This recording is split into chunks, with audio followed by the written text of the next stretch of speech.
Question number 8 है Trevor prepared his financial statements for the year ended 31 December 2020. He then discovered that he had omitted to record a cash payment $240 for insurance for the 12 months ending 30 November 2021. What was the effect of this error on his statement of financial position? अच्छा, यहाँ पर 4 options दिए गए और 3 columns दिए गए हैं। मतलब ये कि जो उसने एरर किया है उसका कैश पर क्या इफेक्ट निकलेगा, अदर रिसीवेबल्स है उस पर क्या इफेक्ट होगा और कैपिटल पर क्या इफेक्ट होगा। तो हम लोग 1 बाय 1 इन तीनों को देखेंगे। अच्छा, यहाँ पर यह बात देखने वाली है कि ट्रेवर के अपने बिजनेस का जो फाइनेंशियल पीरियड है वो 31 दिसंबर को एंड हो रहा है, जबकि जो एक्सपेंस उसने किया है इंश्योरेंस का और जिसको लिखना भूल गए उसका जो स्टार्टिंग मंथ है वो बेसिकली 1 दिसंबर 2020 है और ये 12 महीने कंप्लीट हो रहे हैं अगले साल 2021 में 30 नवंबर पे जाके। दैट मीन्स कि ये जो 12 महीने का एक्सपेंस किया है इसमें से सिर्फ और सिर्फ 1 मंथ का जो एक्सपेंस है वो रिकॉर्ड किया जाएगा 2020 के पीरियड में और बाकी जो 11 मंथ्स है वो प्री पेड है और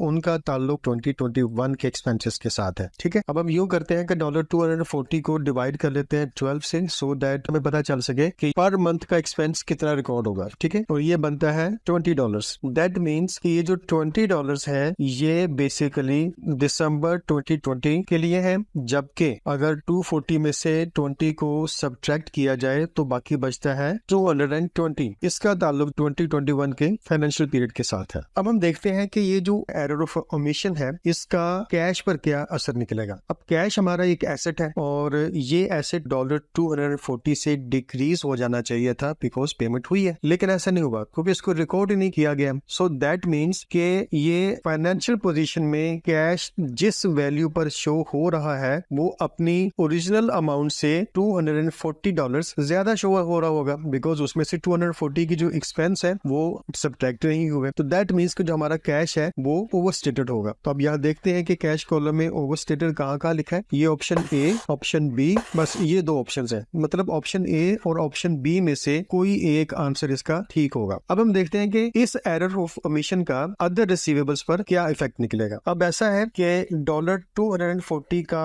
ये जो इंश्योरेंस का एक्सपेंस है ये बेसिकली 12 मंथ्स के लिए है जो कि 30 नवंबर 2021 तक एंड हो रहा है। इसमें से सिर्फ और सिर्फ 1 मंथ दिसंबर 2020 का जो एक्सपेंस है वो रिलेट करता है इस करंट सेशन का, जबकि जो बाकी रिमेनिंग 11 मंथ्स का जो एक्सपेंस है वो रिलेट करता है नेक्स्ट ईयर के लिए। तो दैट मीन्स कि ये जो 11 मंथ्स का जो प्रीपेड एक्सपेंस है ये बेसिकली एक अदर रिसीवेबल्स में रिकॉर्ड होगा। अब चूंकि इसको रिकॉर्ड ही नहीं किया गया तो दैट मीन्स कि ये $220 की जो अमाउंट प्रीपेड है ये बेसिकली अदर रिसीवेबल्स में लिखी ही नहीं गई। तो चूंकि लिखी ही नहीं गई तो इस time statement of financial position में जो अदर रिसीवेबल्स लिखे हुए नजर आ रहे होंगे उनमें ये अमाउंट शामिल नहीं है। जब ये अमाउंट शामिल नहीं है तो फिर ये अपनी ओरिजिनल अमाउंट से कम पर शो हो रहे हैं। सो हम ये कह सकते हैं कि जो अदर रिसीवेबल्स हैं ये $220 से अंडरस्टेटेड होंगे। ठीक होगी बात। अब हम इसके लिए देखते हैं कि हमारी ऑप्शन यहाँ पर अदर रिसीवेबल्स में कौन सी होगी, यानी कि $220 अंडरस्टेटेड होने चाहिए। तो इसमें ऑप्शन ए नहीं है, ऑप्शन बी है और कोई भी नहीं है। तो फिलहाल हमें कैश में से $240 ओवरस्टेटेड और अदर रिसीवेबल में बी ऑप्शन हमें मिल गई है, वो $220 अंडरस्टेटेड है। अब हम देखते हैं कि इस एरर ऑफ ओमिशन का कैपिटल पर क्या इफेक्ट आएगा। अगेन ये जो इंश्योरेंस की पेमेंट है $240 की ये 12 मंथ्स के लिए है जो कि 30 नवंबर 2021 तक के लिए है। तो इसका मतलब ये हुआ कि इसमें से सिर्फ 1 महीने की जो पेमेंट है $20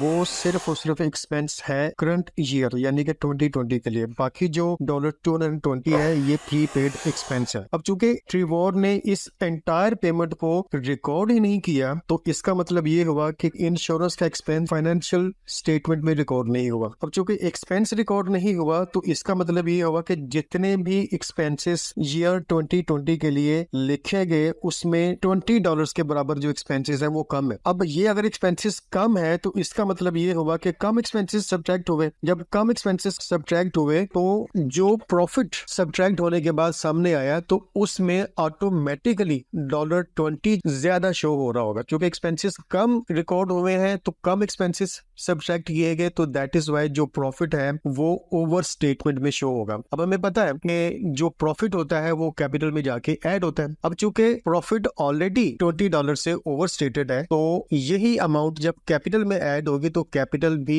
$20 से ओवरस्टेट हो जाएगा। अब यहाँ पर देखते हैं कि कैपिटल में हमें कौन सी ऑप्शन मिलनी चाहिए। मतलब यह है कि हमारा जो कैपिटल है वो $20 से ओवरस्टेटेड होगा। तो देखते हैं, ऑप्शन ए नहीं बनती, ऑप्शन बी $20 से ओवरस्टेटेड है और $20 लिखा हुआ है वो अंडरस्टेटेड लिखा हुआ नहीं। ऑप्शन बी ही बेहतर है कि $20 से ओवरस्टेटेड होगा कैपिटल। तो क्योंकि ये कैश में, अदर रिसीवेबल्स में और कैपिटल में हमारी जो ऑप्शंस है वो मैच कर गई हैं, तो ऑप्शन बी जो है वो इसका करेक्ट आंसर है। आई जस्ट होप कि आपको समझ आ गई होगी।